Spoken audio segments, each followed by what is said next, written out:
began listening to the prosecution case at the Rwanda Tribunal. And, you know, I've been involved in a lot of litigation in the United States, and let me begin to sketch out the timeline of what happened before the 100 days that you've heard about and that you've only heard about. Actually, there was an invasion in October of 1990. Part of the Ugandan army broke off from the Ugandan army. These were Rwandan expatriates, and they invaded Rwanda in October of 1990. About 2,500 troops. They invaded and were beaten by the Rwandan government. They withdrew to the Fordham Mountains, which is where Gorillas in the Mist occurred, where Diane Fossey had been killed not too long before that. Uganda came back from Fort Leavenworth and took command of those troops. Now, between January 1991 and February 1993, according to the records in the UN files written by General Blair in September of 1993, the Rwandan RPF, the Rwandan Patriotic Front, led by Paul Kagame, grew from a defeated force of 2,500 troops to an army of 25,000 who were the best organized, best armed, best trained army in the region, and a superior military force to the Ugandan army that had spawned them, and an army 6 times the size of the Rwandan army. Query: the Soviet Union had collapsed. How is it possible for that army to be organized, funded, and brought into existence in the Virunga Mountains in 2 years? It happened. The UN documents show that it happened. And beyond that, in February of 1993, they staged an assault in which they completely defeated the Rwandan army that had beaten them in January 1991, and they almost took the capital. The only reason they did is because Belgian and French military advisors were there, and they didn't want to fight the Europeans. But the military superiority of the RPF could not be questioned. Not my opinion. Those are the facts on the ground. So now we know that they are in a militarily superior position. Negotiations begin for power sharing. Well, there has to be some reason for a militarily superior force to share power. I'm not sure what it would be, but certainly the State Department did work hard to try and bring this power sharing about. However, that assault displaced 1/6 of the population, not according to me, but according to the United Nations. Robert Flotten, who is the ambassador that has been accused of being a gun runner for genocidaires, has explained the terrible conditions that were in the refugee camps, and that strangers were all over the country. Nobody knew who these refugees were. It was chaos, and in September 1993, in his reconnaissance report, General Erlinder reports that there are roadblocks all over the place. There are people with that there are grenades that are being sold for $3 at the market. That there's all of the stuff you heard about that happened after the president was assassinated, happened during these the 3 months of the genocide. That was already happening 6 months earlier. But the folks who won the war only have talked about it happening during the 100 days of what they call the Rwandan genocide. The reports show that actually has been going on for quite some time. So the negotiations for the power sharing agreement are going on in July. It's called the Arusha Accords.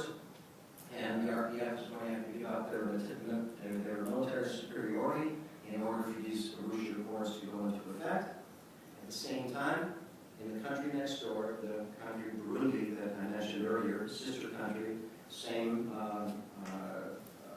ethnicity, but with a military dictatorship, is having their first elections. The military dictator has agreed for there to be elections, and the first president is elected in Burundi, surprise, Mobutu. President Ndadaye takes power in July, and at the same time, the UN Security Council replaces the Belgian and French military advisors with UN peacekeepers who are non-combatants. That means that the only outside force that stood in the way of the military advance of the RPF in February are now removed from the country. UN peacekeepers are put in place, which means there is now nothing to stand in the way militarily of the RPF taking over the country. In October of 1993, the Tutsi military in Burundi, the military dictatorship, assassinates the president of Burundi, who had been in office 90 days. Burundi explodes. 100,000 people at least are killed. 300,000 sweep into Rwanda, added to the 1.2 million that had already been displaced. The mass killing in Rwanda, or in Burundi, and the displacement in Rwanda, if you don't hear people talking about these events, and you hear them only talking about the Rwandan genocide, it means they don't want you to understand the context in which the Rwandan genocide, that's what we want to call it, occurred. However, at that time, the U.S. ambassador understood the context because he met with Mr. Habyarimana, both with Mr. Habyarimana and with Mr. Kagame, and he told Mr. Kagame in November of 1993, if you start the war again here in Rwanda, you're going to be responsible for mass killings in Rwanda like those that have happened in Burundi next door. He also told that to Mr. Habyarimana because everyone understood that if the war began again, there would be those kind of cataclysms in either country, and then that, of course, raises the question about how was it that the violence started again in Rwanda.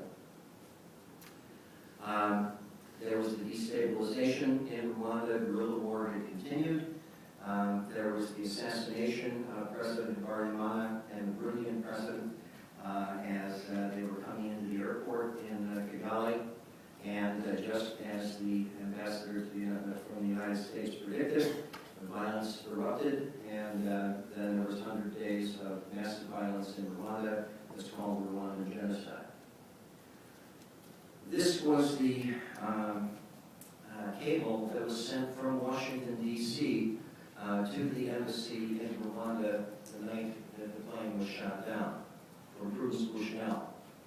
If, as it appears, both presidents have been killed, there's a strong likelihood that widespread violence could break out in either or both countries, i.e. Rwanda and Burundi, particularly if it is confirmed that the plane was shot down.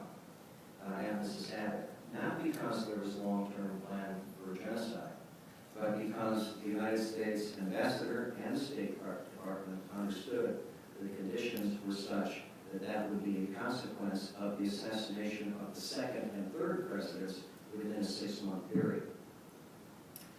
Well, let me just take a moment and go back to being a lawyer. I talked about this in the beginning, about preventing the rules of disclosure and discovery, preventing the falsification of history. For those of you who are lawyers and understand the adversary system, which is really not the system that the tribunals often use. Many of the judges are from the civil law system, and they're used to a system where the judge essentially does all the work and you try and influence the judge a little bit. And the adversarial system lawyers have a great advantage, because they are really not in a position to know how to deal with us. And the judges were, for 2 years, listening to the prosecution case